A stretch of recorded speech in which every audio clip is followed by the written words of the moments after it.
আজকের ক্লাসে আমরা ক্রিপ্টোগ্রাফির বেসিক বিষয়টা নিয়ে আলোচনা করব যে ক্রিপ্টোগ্রাফি জিনিসটা কি। তার আগে আমরা দেখি যে একটা সাকসেসফুল ডাটা ট্রান্সমিশনে আসলে কি ঘটে।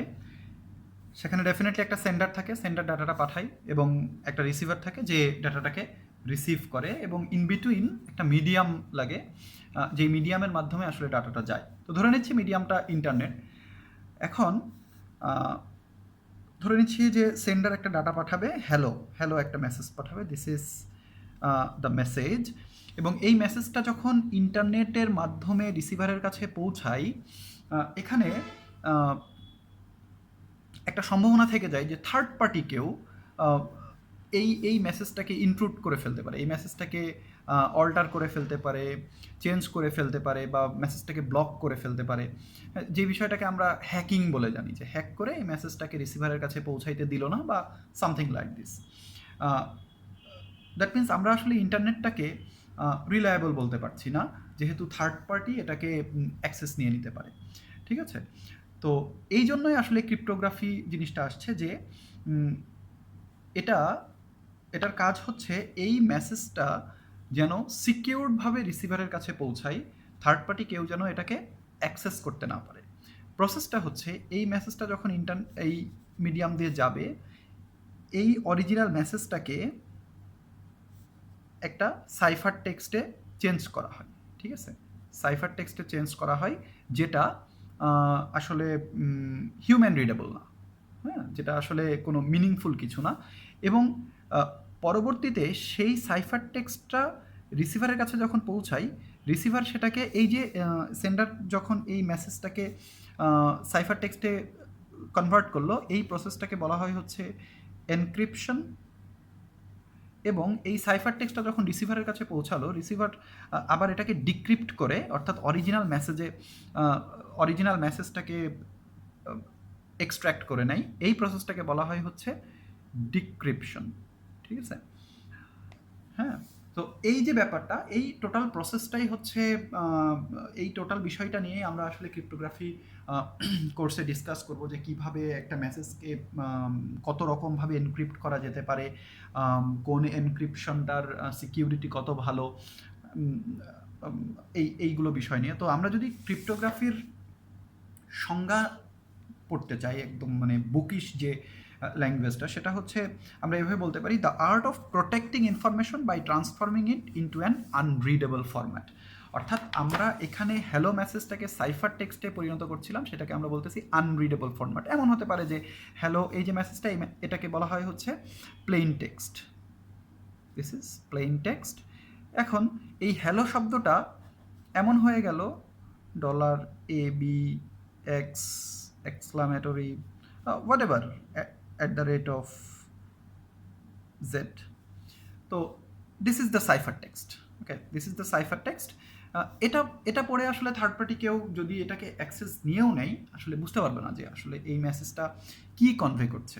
পরবর্তীতে এই সাইফার টেক্সটটা যখন রিসিভারের কাছে পৌঁছাচ্ছে, রিসিভার সেটাকে ডিক্রিপ্ট করে আবারও অরিজিনাল প্লেইন টেক্সটটাকে এক্সট্র্যাক্ট করে নিচ্ছে ডিক্রিপশন অ্যালগোরিদমের মাধ্যমে। সো দিস ইজ, মেইন মেসেজটা হচ্ছে প্লেইন টেক্সট। সেই প্লেইন টেক্সটটাকে এনক্রিপ্ট করে সেন্ডার যে পাঠাচ্ছে এনক্রিপশন একটা অ্যালগোরিদম ইউজ করে, সেই এনক্রিপশনের পরে যেটা আমরা পাচ্ছি সেটাকে আমরা বলছি সাইফার টেক্সট। এবং সাইফার টেক্সটটা যখন রিসিভারের কাছে যাচ্ছে, রিসিভার সেটাকে ডিক্রিপ্ট করে আবারও সেই প্লেইন টেক্সটটাকে বের করে নিচ্ছে। এই প্রসেসটাকে আমরা বলছি হচ্ছে ডিক্রিপশন। এটার প্রয়োজনটা কেন? প্রয়োজনটা হচ্ছে থার্ড পার্টি কেউ, আনঅথরাইজড কেউ যেন এই মেসেজটাকে অ্যাক্সেস করতে না পারে, বা অ্যাক্সেস করলেও যেন সেটাকে বুঝতে না পারে। সো আমরা বলি the art of protecting information by transforming it into an unreadable format, or method of protecting information and communications through the use of code so that only those for whom the information is intended can read and process it. অর্থাৎ এই মেসেজটা শুধুমাত্র যার জন্য intended, শুধুমাত্র যার জন্য এই মেসেজটা পাঠানো হচ্ছে, শুধুমাত্র সেই মেসেজটাকে অ্যাক্সেস করতে পারবে বা পড়তে পারবে, অন্য কেউ এটাকে অ্যাক্সেস করতে পারবে না। সো আমরা আরও যদি ডিফারেন্টভাবে আবারও বলতে পারি, যে more generally cryptography is about constructing and analyzing protocols that prevent third parties or the public from reading private messages. Private মেসেজগুলো পাবলিক হবে না, বাইরের কেউ জানবে না, শুধুমাত্র ইন্টেন্ডেড পার্সনগুলোই জানতে পারবে। এই বিষয়গুলো নিয়েই আমরা এই বিষয়গুলো নিয়েই যেখানে পড়াশোনা করি সেটাকে অ্যাকচুয়ালি ক্রিপ্টোগ্রাফি বলা হয়। তো এখানে আমরা general process of data communication আমরা এটা জানি যে দেয়ার ইজ এ সেন্ডার, একটা মিডিয়াম আছে, এখানে আমরা ইন্টারনেট বলতেছি, and receiver, but it is not secure because attacker or third party May corrupt or change our data. So এখানেই আমাদের আসলে ক্রিপ্টোগ্রাফির দরকার। সো সিকিউরিটি প্রোভাইড করার জন্য, thus to provide security and protect the valuable information we can use cryptography. Okay fine. So total entire প্রসেসটাকে আমরা একটা diagram দিয়ে ডিসকাস করতে পারি। এখানে একটা সেন্ডার আছে, দিস ইজ সেন্ডার একটা মেসেজ পাঠাচ্ছে, সেই মেসেজটাকে আমরা বলতেছি প্লেইন টেক্সট। এটাকে এনক্রিপ্ট করা হচ্ছে, অর্থাৎ আমি একটু আগেই বলছি একটা অ্যালগোরিদমের মাধ্যমে, এই যে ইউজিং এনক্রিপশন অ্যালগোরিদম। আমরা ডিফারেন্ট এনক্রিপশন অ্যালগোরিদম সম্পর্কে ডিসকাস করব পরবর্তী ক্লাসগুলোতে বা পরবর্তী লেকচারগুলোতে। তো আপাতত আমরা এটাই জানি যে কোনো একটা অ্যালগোরিদম ইউজ করে এটাকে এনক্রিপ্ট করা হয়, এবং এনক্রিপ্ট করার উদ্দেশ্যটা হচ্ছে এমন কোনো একটা ফরম্যাটে কনভার্ট করা যেটা হিউম্যান রিডেবল না। হ্যাঁ, তো এনক্রিপ্ট করার পরে দেন এই যে এনক্রিপ্টেড মেসেজটা সেন্ড করে দেওয়া হয়, যেটাকে আমরা বলি হচ্ছে সাইফার টেক্সট। ওকে, এই এনক্রিপ্টেড মেসেজটাকে আমরা বলি সাইফার টেক্সট। পরবর্তীতে সাইফার টেক্সটটা যখন রিসিভার এন্ডে পৌঁছালো, রিসিভার করে কি সেটাকে ডিক্রিপ্ট করে ফেলে। অর্থাৎ ডিক্রিপশনের উদ্দেশ্যটা হচ্ছে অরিজিনাল মেসেজটাকে আবার বের করে আনা। ওকে, এবং ডিক্রিপ্টটা করে হচ্ছে ইউজিং ডিক্রিপশন অ্যালগোরিদম। সো আমাদেরকে আসলে এনক্রিপশন অ্যালগোরিদম, ডিক্রিপশন অ্যালগোরিদম সম্পর্কে জানতে হবে। তো এই ডিক্রিপশন অ্যালগোরিদমের মাধ্যমে ডিক্রিপ্ট করে সেটা পরবর্তীতে রিসিভার মেসেজটাকে অ্যাক্সেস করে। এখন কথা হচ্ছে এই এনক্রিপশন আর ডিক্রিপশনটা আসলে কিভাবে হয়। এখানে কি একটা টার্ম আছে, কি মানে আসলে চাবি না, আমি ডিসকাস করব পরবর্তী ক্লাসগুলোতে। তারপরেও বলি কি আসলে দুই ধরনের হয়। একটা হচ্ছে ক্রিপ্টোগ্রাফি জিনিসটা আসলে দুইভাবে করা যায়। একটা হচ্ছে প্রাইভেট কি ক্রিপ্টোগ্রাফি, আর একটা হচ্ছে পাবলিক কি ক্রিপ্টোগ্রাফি।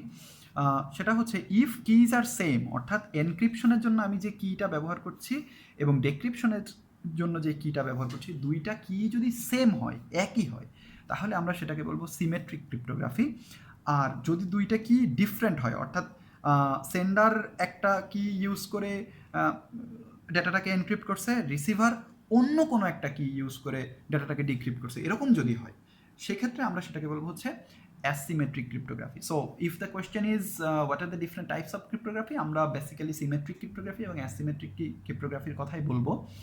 তো আমরা ইন এ নাটশেল আমরা বলতে পারি যে এনক্রিপশন জিনিসটা কি, process of transforming information from readable to unreadable format, যেটা আমরা সেন্ডার সাইডে করছি। রিডেবল একটা মেসেজকে আনরিডেবল ফরম্যাটে কনভার্ট করছি এনক্রিপশন অ্যালগোরিদমের মাধ্যমে, এবং সেখানে আমরা একটা কি ব্যবহার করছি।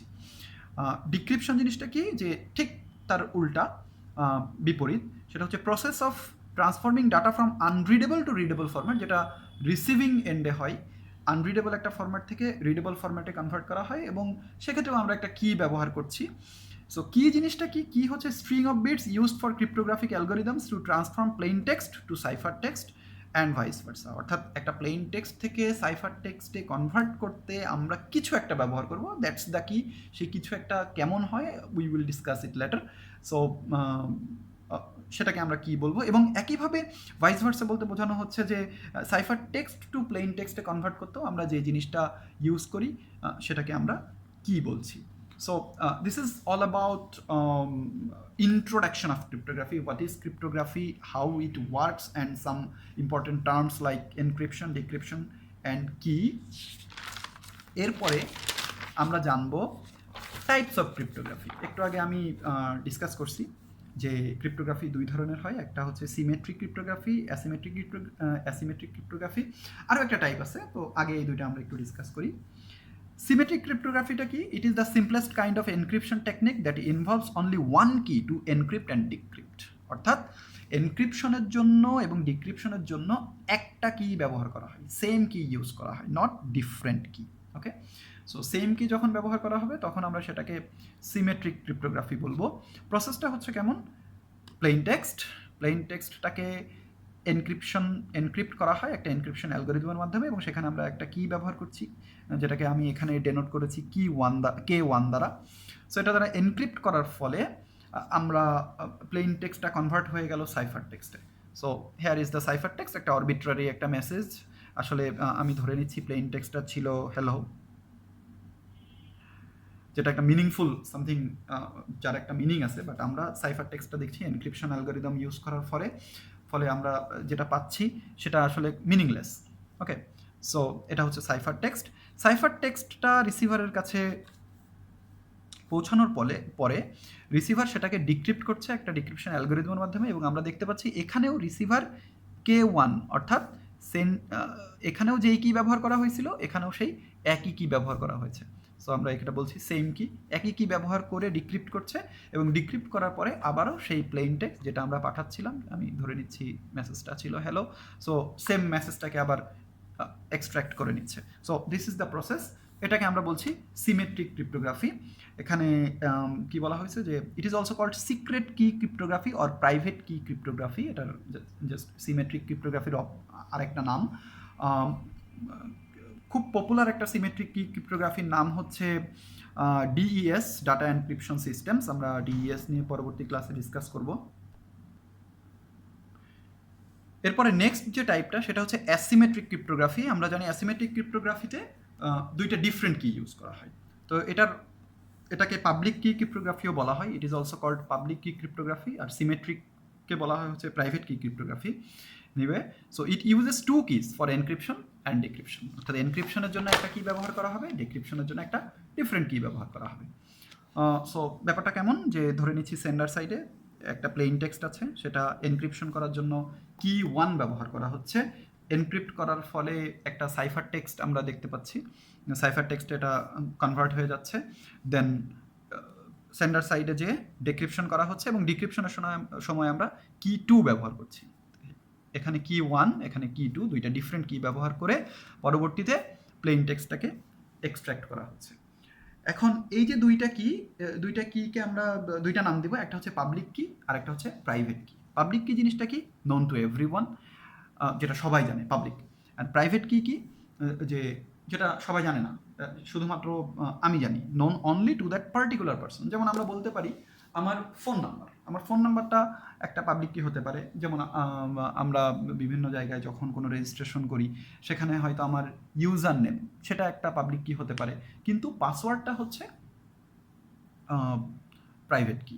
আমরা ফোন নাম্বার ইউজ করে অনেক সময় অনেক জায়গায় রেজিস্ট্রেশন করি, ফোন নাম্বারটা পাবলিক কি, সবাই জানে, নোন টু অল, বাট আমি সেখানে যখন কোনো পাসওয়ার্ড দিচ্ছি সেটা আমার private key. So I hope you understand. এখন এখানে একটা ইম্পর্টেন্ট নোট, সেটা হচ্ছে a message that is encrypted using a public key. বিষয়টা একটু ভালোভাবে বুঝতে হবে। একটা মেসেজ যেটা পাবলিক কি ব্যবহার করে এনক্রিপশন করা হচ্ছে can only be decrypted using a private key. অর্থাৎ একটা মেসেজ এনক্রিপ্ট করার সময়ে যদি আমি পাবলিক কি ইউজ করি, সেটা ডিক্রিপ্ট করার জন্য আমাকে প্রাইভেট কিটা ইউজ করতে হবে। আর again, while also a message encrypted using private key can be decrypted using public key. Okay, so যদি আমি প্রাইভেট কি ইউজ করে এটাকে এনক্রিপ্ট করি তাহলে ডিক্রিপ্ট করব আমি পাবলিক কি দিয়ে। আবারও বলি, এনক্রিপশনের জন্য যদি আমি পাবলিক কি ইউজ করি, ডিক্রিপশন করতে হবে প্রাইভেট কি দিয়ে। এনক্রিপশনের জন্য যদি আমি প্রাইভেট কি ইউজ করি তাহলে ডিক্রিপ্ট করতে হবে পাবলিক কি দিয়ে। সো এখানে একটু পিক্টোরিয়াল আমরা একটা ভিউ দেখতে পারি, যে এখানে এ সেন্ডার হচ্ছে এ, রিসিভার হচ্ছে বি। এ যখন বি এর কাছে ডেটা পাঠাচ্ছে